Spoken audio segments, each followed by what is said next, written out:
For new pilots, the advice offered by veterans who'd taken on the big American bombers may have been the key to their survival. Staffel commanders employed models to demonstrate the arcs of fire of the guns of the B-17s and B-24s. Here, the officer is showing how to position a fighter for the frontal assault. While the most effective means of attacking the US bombers, it was recognized it took a very careful nerve and a fine judgment. With a closing speed of 500 miles an hour, the pilot had just a few seconds with which to hit the small target of the bomber's nose. Clearly heard is the slow thump of the Rheinmetall Mark 108 30mm cannon, nicknamed the pneumatic hammer because of the sound it made when fired.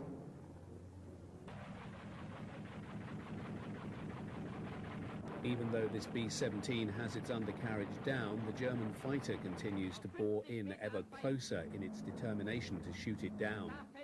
Newsreels shown to German audiences continued to show attacks on the US heavy bombers operating over the Reich.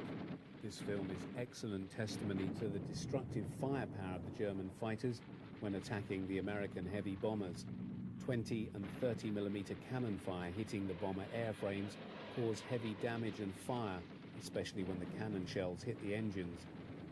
Of the two main types, the Americans and Germans found the B-24 Liberator to be more vulnerable to attack. By 1945, 8th Air Force was intending to standardize on the B-17.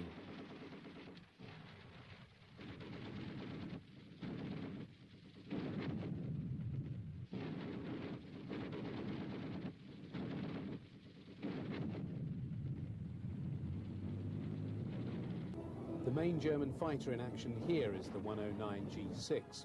In addition to its single 20mm cannon firing through the propeller boss and two 13mm guns mounted on top of the engine cowling, it also carries two 20mm cannon in underwing gondolas. This allowed the G6 to direct heavy fire on the American bombers. Footage here shows the tremendous damage inflicted by the cannon shells.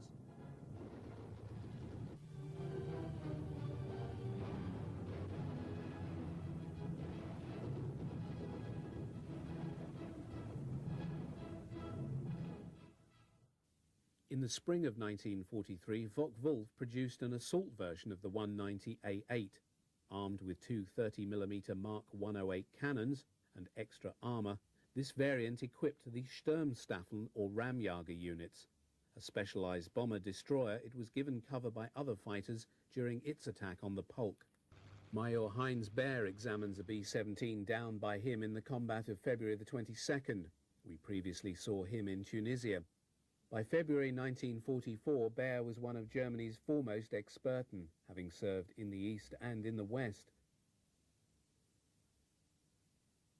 By war's end, his score would stand at 221 victories, including Miss Quachita, a B-17F from the 91st Bomb Group at Bassingbourn.